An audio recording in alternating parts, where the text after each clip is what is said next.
Hello, ladies and gentlemen, and welcome back to Darksiders. I nearly called it Chronosphere there for some reason. What's a game that sounds... Chrono Trigger is a game, isn't it? That might have been where my brain went. The last episode, we came here to the Iron Canopy and got the Abyssal Chain, which allows us to grapple onto things. This episode...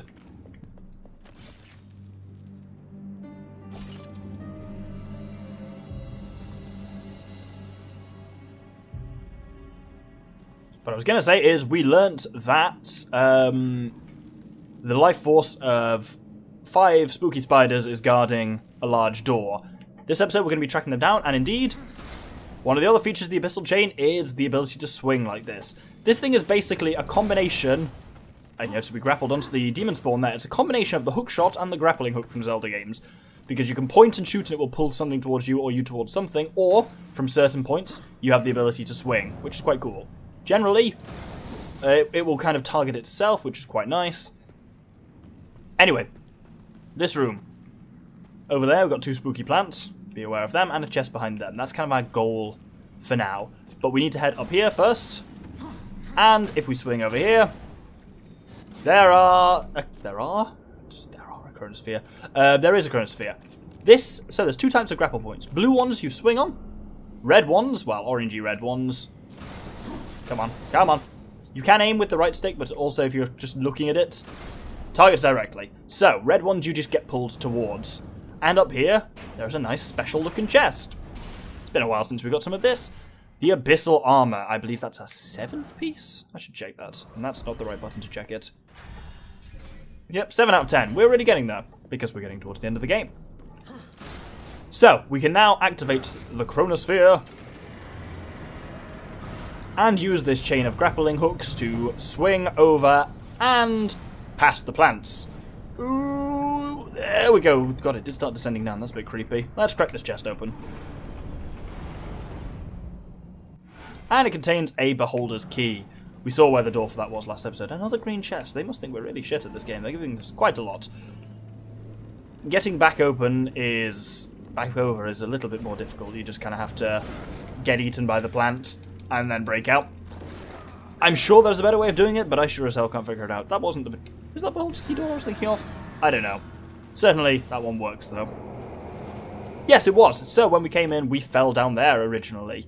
So, now we can finally cross over here and grapple into that, and grab a blue chest. Wonderful. Unfortunately, I don't believe we can hover back across to where we were. Oh, no. I'm going to have to go around all the way again, then. So, background here, entirely worth it with just a blue chest.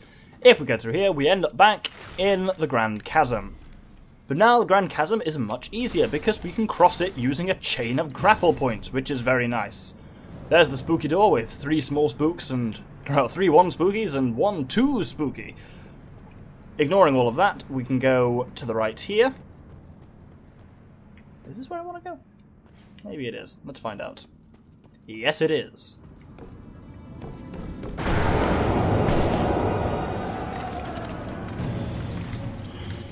If you remember what I said, we're basically going to be spending this episode tracking down these bastards. They can be a bit slow to kill, and I've had Chaos Form for a while, and I really should use it more regularly because it speeds shit up. So, indeed, few hits from Chaos Form, and this guy should be very much dying. Wow, he actually does take quite a lot. Wow, he lasted just about as long as Chaos Form did. That takes another spook off the spookometer. I'm really abusing the word spook this episode, aren't I? And we now have a... get away from me. We have a couple of options here. Well, we need to head through here first. And you'll notice in this room we are now on top of where another spider is. There's a lot of little spiders, but I'm going to ignore them for now. Last episode, we came through here. And there was a blue chest here. But now there are other options, because we can head up here. Which grabs us around the corner for a champion artifact, which is very nice. And also gets us through to where we want to go, because we can now head here. And we can hop down the lift shaft. And head through here. Now, you will see through this room, you can see very nicely on the... Oh, I meant to open the door and accidentally kill the person. Wow, spider, they're not real people. You will notice around here there is a 3rd spider. Because this is the one, if you recall, that was that was on the underside of the web, and we stunned it by dropping a block on it. So what you do basically, this is an interesting dungeon because I think it's a really cool layout, having that big central chasm street thing, and then rooms that come off the side of it. And you kind of work your way all the way to one end, get the abyssal chain, and then you kind of backtrack your way back through the dungeon, but this time fighting the shit you were avoiding last time. So, tall, dark, and ugly is in this one, and as ever, we can grapple his... Okay, maybe he needs to be pissed off first. There we go. Grapple him down. Oh, and some green zombies are... Not green zombies, necro zombies are coming in too. Let's fire up a little bit of affliction, because we've got the wrath for it. Oh, tell me large animals cannot be dragged by the abyssal chain. I wasn't trying to do that. Let's fight this guy.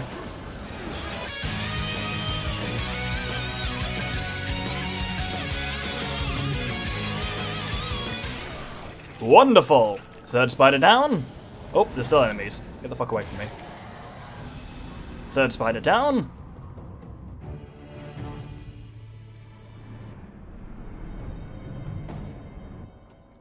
And I have, technically speaking, missed something. Oh, bloody hell. So, I need to head back up there to where we just were. Fortunately, that's fairly easy, he says. Not figuring out how to do it. Oh, no, this is what I was supposed to do. You are supposed to come through here, and then you can climb up this way. This was always an option for in case you kind of went down. That made a scary noise. Anyway, what we're supposed to do is go out to the right here, but we're not going to do it. I'm going to head back out this way. Because if we go back through here in the way we came in, there's a little something I've missed. Up there, you see? Oh, spiders are going to be a shitty threat as ever. Great for recharging your chaos meter, though, because you can just do a couple of whirlwind strikes. Oh! Oh no, that was just... I thought it was a different looking one, but it was just one on its back. Look at that, chaos is already back to full. Wonderful, because you can just do a couple of whirlwind combos through them. It's great. Once we're at the top here, we can now turn around and grapple up to there. Oh, balls, that's not what I meant to do at all. Right, let's try that again. So get up to the top here and grapple over to there. And there's a few chests. There's a nice blue chest. Do we need the green chest? Fuck it, I'm going to take it anyway since we're here.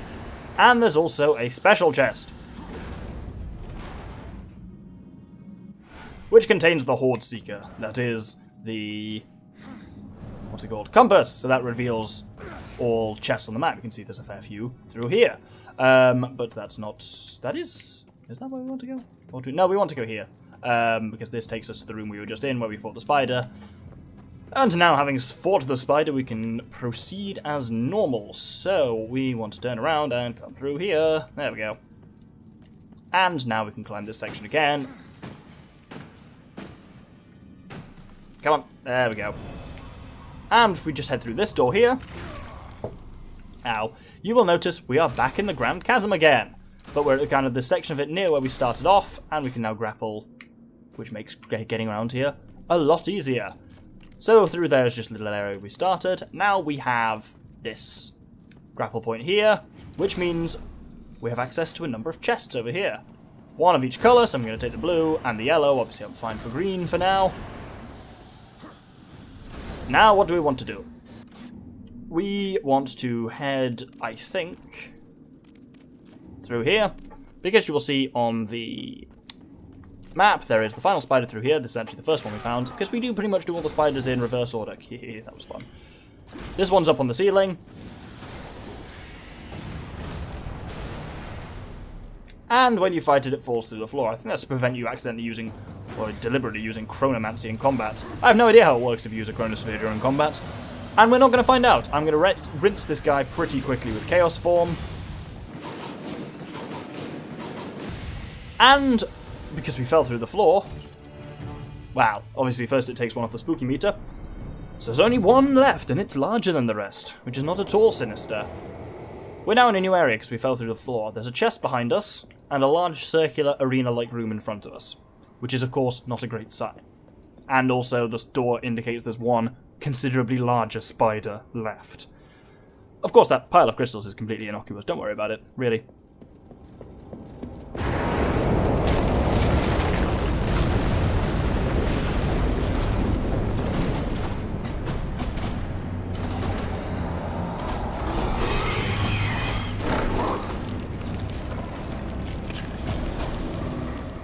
Welcome to the Crystal Spider. Relatively easy boss because it can't move. When it does that sucking attack, grapple one of those cocoons off the ceiling and chuck it into its mouth. That means you get a chance to get around the back of it. First off, wallop on its back with the Tremor Gauntlet and you'll break it open. Now it starts doing some attacks. So it jumps, just make sure you're off the ground whenever its jump hits. And then it does a charging attack. It'll do that twice and then it'll go wallop and ram into you. At the last possible moment, dash away and you'll be fine. Then jumping again, just stay off the ground.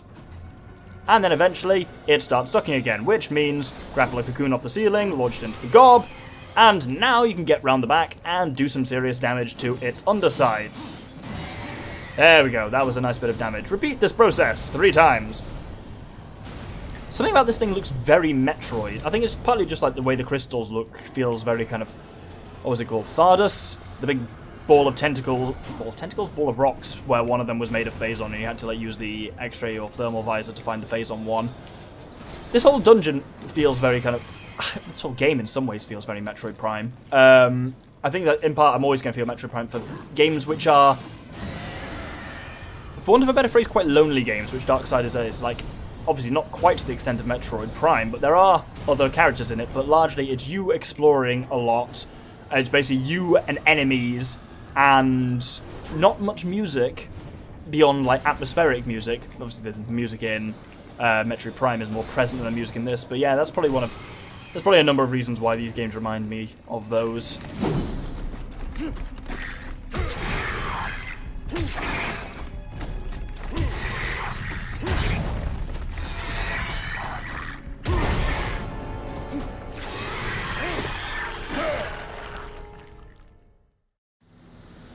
And there we go, with the giant crystal spider defeated.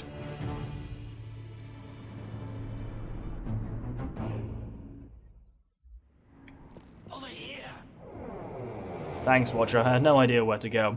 But yes, that's the final of the spider seals unlocked. And there's one more thing to grab here. Oh, well, not exactly. Though there's a... I always think that's weird. Shadowcaster just appears and then fucks off. There's a large room here with nothing in it other than healing in case you were damaged after the boss, which would be, well, a mini-boss, which would be very understandable if you were. But up here... There we go. Shadowcaster's back, and Shadowcasters are really shitty, so take care of that thing as soon as you can, otherwise you may have a bad time, generally.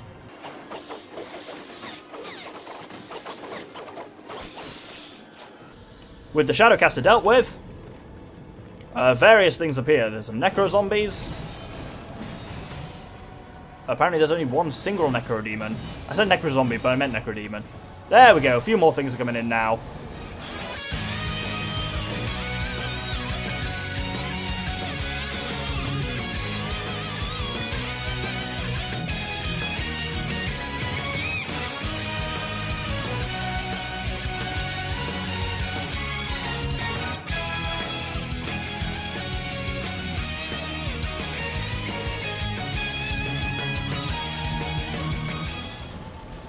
Wow, those guys went down pretty easy with dual Chaos... Well, not dual for Chaos Form. One Chaos Form, but on both of them. Anyway, with that out of the way, up ahead is something that's very easy to miss. But if you look on the map, you'll see there's actually a chest directly above us. We have to use this Shadow Current, fly forward, and then turn back on yourself. And you will get something unusual. This is War's Glory, our first of the 4 legendary enhancements. When used, it unlocks the Mastery of Weapons, dramatically increasing War's combat prowess. And it is not fucking about. Observe. War's Glory. Slotted bonus. Drastically increases chaos generated by Chaos Eater, drastically increases chaos generated by other melee weapons, drastically increases the amount of weapon experience gained, drastically increases the duration of Chaos Form, and drastically increases weapon damage. Those final 2 are just passive. We get those generally. But you can tell absolutely, War's Glory is made for Chaos Eater. It makes Chaos Eater amazingly powerful, especially with whirlwind combos. It makes you basically invincible. And also covers your sword with blood, which is kind of grim, but also kind of cool. First of the 4 legendary enhancements. Anyway, from here, what we want to do is, we need to cross this area using a combination of Shadow Currents and grapple points. And it's relatively easy and relatively fun to do. because then we kind of glide up here, over there. It's quite nice that it automatically kind of like targets them for you, which would be, otherwise this would be a very stressful experience, I think. I shouldn't have done that. There we go, you're supposed to grapple onto the demon spawn there, but I didn't. Now, we're almost to the end of the dungeon here, but if I remember correctly... I said if I remember correctly. There we go. Throws you another couple of crystal giants here. So, I'm going to use Stone Skin, as ever, because there's 2 crystal giants, but you'll see just how powerful Chaos Eater is now.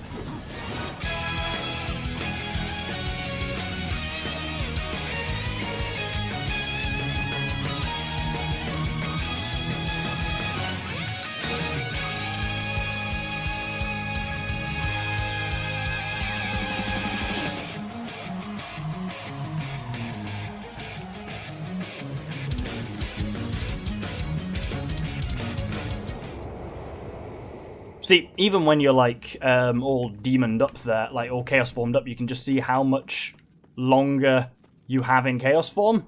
It's sped up.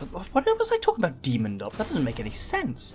I'm not even using the right words anymore. Yeah, even sped up, you can see we are in chaos form. You get an extra. Basically, if you split chaos form down into attacks, like the number of times you can go bleh bleh bleh, which is a kind of attack. It's a kind of 3-stage attack. You get an extra. Normally you get 4 of those. You get 6 with War's Glory, so it's pretty fucking good. Now, what we want to do is get over there, because that is the spooky door that's been closed this entire time and is now open to us. And indeed, make sure you're all healed up, wrath-wise and stuff like that, because if the giant scary door didn't give you some kind of indication of what's through here, you're an idiot and have clearly never played a game even remotely like this before. Got a fair bit of climbing to do, so prepare yourselves for Silitha, the boss of the Iron Canopy. Well, I'm gonna hold off on saying anything for now. Over here. Silitha's lair must lie beyond that sticky barrier. Let's finish this. Final chest to heal if you need it. If you don't...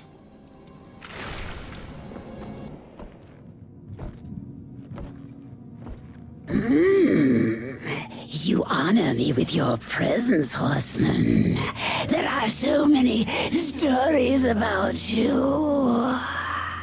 You have killed 3 of the Chosen, taken their hearts. Disturbing. Is that why you have come? To slay the final Tower Guardian?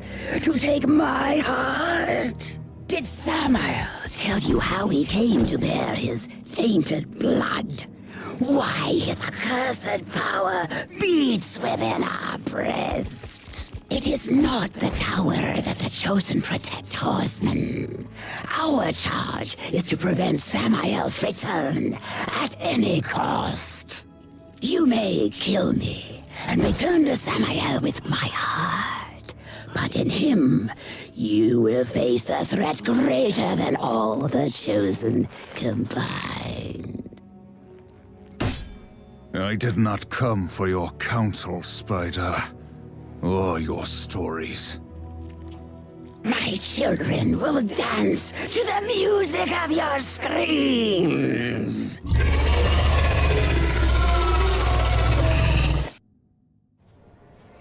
Introducing Silitha, one of the messiest boss... No, the messiest boss fight in the game. Come near her. And she teleports away. She can teleport.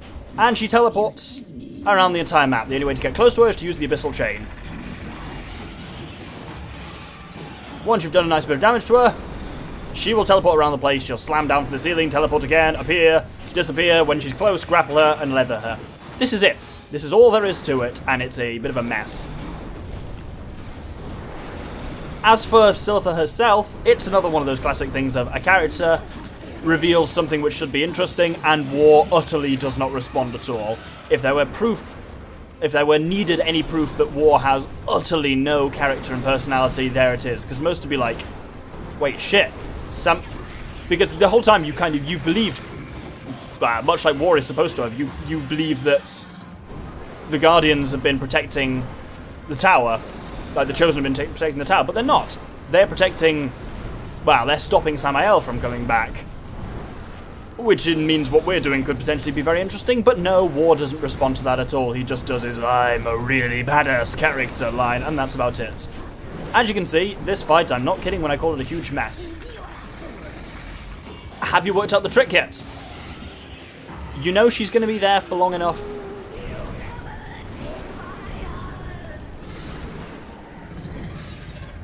But what I was going to say is, you know she's there long enough to hit. If she speaks, she'll say something like, "You're a fool to trust Samael," and that's your time to attack her. Now she summons grapple points, grapple onto one of them, then grapple onto the back of her, which I missed, damn it. And then they'll all fall to the ground and explode. You've basically quickly got to attack the grapple points, well, attach up to a grapple point and then grapple onto Silitha herself.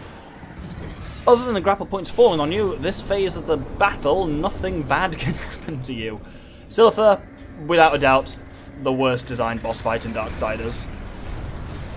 Once you grapple onto her, come on. Well, as I say, nothing bad happens, so... You need to find a way to get close to her. Oh, we missed our chance. Damn it. Well, time for this nonsense again. As I say, you just keep on the move and she won't really be able to attack you. Oh, she's on a wall there. But you'll know she's done because she'll start talking shit.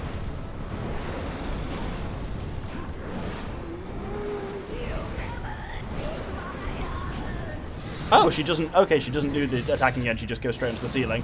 Right, let's try this once more. So you've got to wait for these things to turn orange. Then you can grapple onto them. Then you can grapple onto her. Come on. Ah, for God's sake. It's also, yeah, as you will have noticed from the way I'm treating it, the grappling onto Silitha herself is really fucking janky. Design on Silitha's not bad. She looks a bit like a spider data or something like that. It's a classic trope, but always a good one, the old... There we go.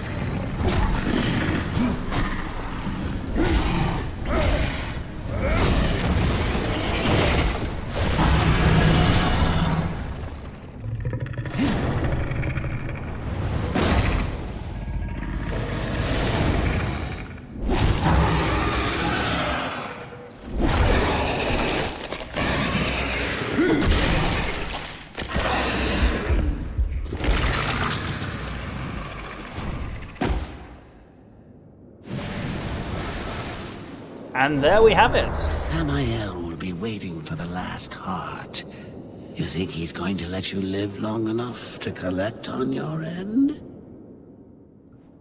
That's a great question, Watcher, and we'll find out next episode. So both this episode... Oh, by the way, it's not throwing it up at the moment. There we go. Heart of the Chosen, which also means Life Stone. So cross that one off the visualizer. Thank you, Doctor. So... I'm curious to see how long these episodes have been, because I've split a dungeon into 2 instead of 3, and these have probably been on the 25 to 30 minute mark, but perhaps this was better than splitting into 20-minute bits. I don't know, and it's not something I have to cross again, because there's only one dungeon left in the game, the Black Throne, and it's much, much larger than these ones, so don't have to worry about that. Anyway, next episode, wow, there's 2 things to do next episode. Obviously, we need to return the Heart of the Chosen to Samael, but also, there is a lot more we can do now. There's loads of shit we can get around the world with the Abyssal Chain, so we'll be doing that as well. Hope you're joining me then. Thank you very much, and good day.